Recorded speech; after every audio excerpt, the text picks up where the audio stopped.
Assalamu alaikum, bonjour les jasminettes, contente de vous retrouver pour cette nouvelle vidéo qui aura comme la précédente un thème créatif. Tout d'abord je tiens à m'excuser pour la qualité du son et de l'image qui peuvent laisser à désirer. J'ai pas encore vraiment de matériel adéquat, donc je vous fais mes vidéos avec la caméra de mon ordinateur. Voilà. Donc la dernière fois je vous expliquais comment choisir votre tube de peinture liner en fonction des marques et des différentes canules. La canule, c'est l'embout qui sert d'application, qui sert pour l'application. Aujourd'hui, j'ai décidé de vous montrer comment on utilise la peinture liner et particulièrement comment faire des arabesques. Avant de commencer, je vous rappelle que la peinture liner est à stocker tête en bas et qu'en général les bouchons sont conçus pour. C'est pas le cas de la peinture liner de VBS Hobby qu'on peut pas stocker ainsi, mais après ça c'est pas un problème, on utilise un petit pot.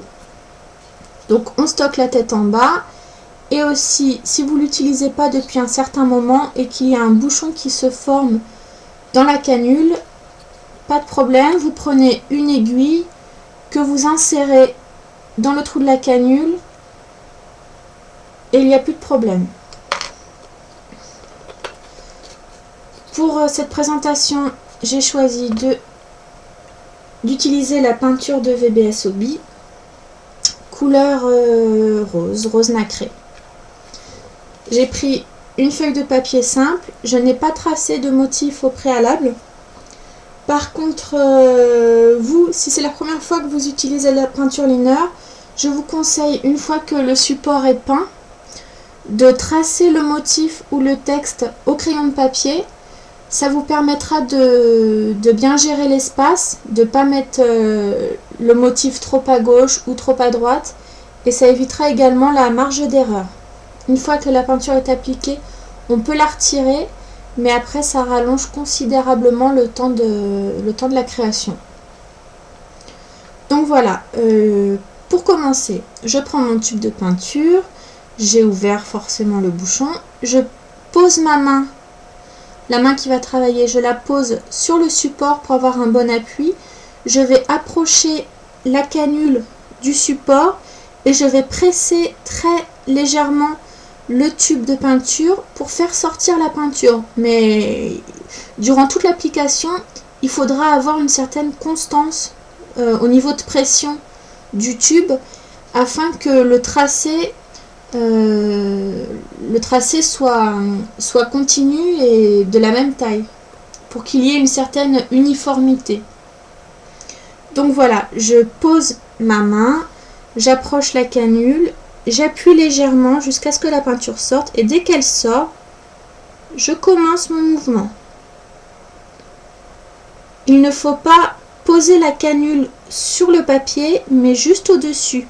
Comme ça la peinture sort et ça fait un trait uniforme. Il faut également pas se précipiter. Il faut prendre son temps. Voilà. Donc là j'ai fini une arabesque. Je pars sur une autre pour vous montrer.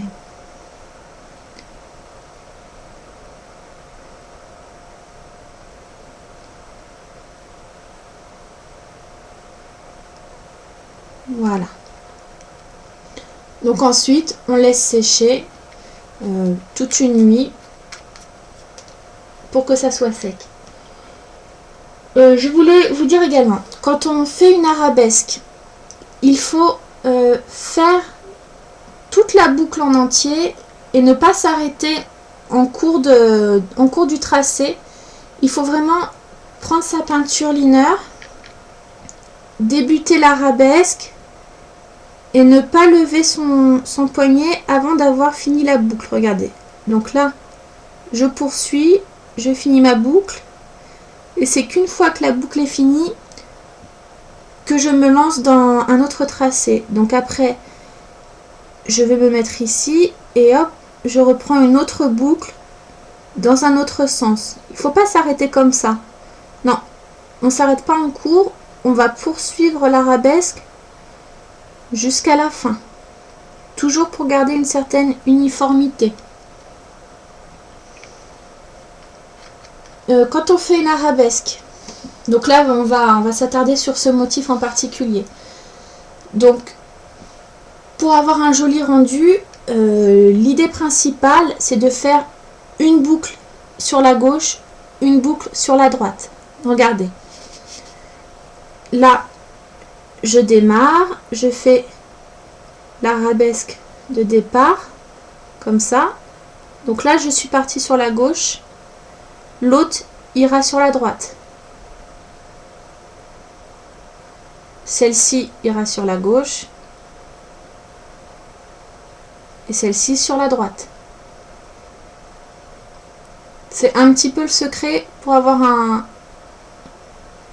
rendu régulier. Le secret, de toute façon, finalement, il n'y en a pas de secret. Pour y arriver, il faut s'entraîner. Il faut s'entraîner à utiliser la peinture liner. Ça peut être plus facile de tracer les arabesques avec un feutre.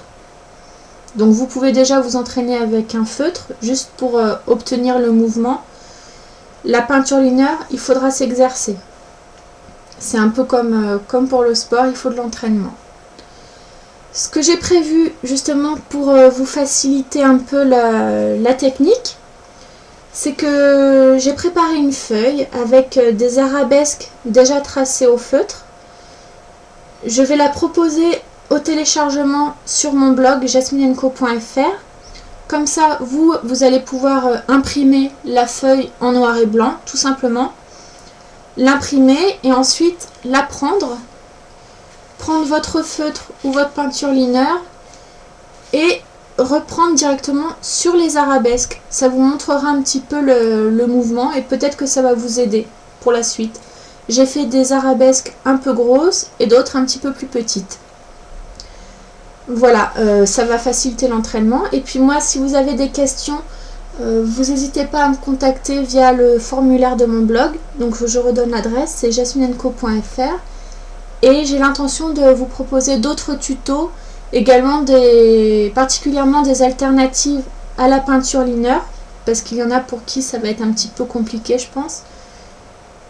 Là, donc ça, et puis d'autres tutos sont à venir, Inch'Allah. Ce que je voulais dire avant de finir, c'est que quand on utilise la peinture liner, voilà, donc là on dit que j'ai décoré mon support. Avec la peinture liner, on peut aussi coller des petits strass, également appelés cabochons. Et donc c'est très simple. Je prends ma peinture liner, je fais un petit point comme ceci. On referme. Là j'ai choisi un strass en forme de fleur. Je le pose directement sur le petit point. J'appuie. Et une fois que la peinture liner va sécher, le strass restera bien collé.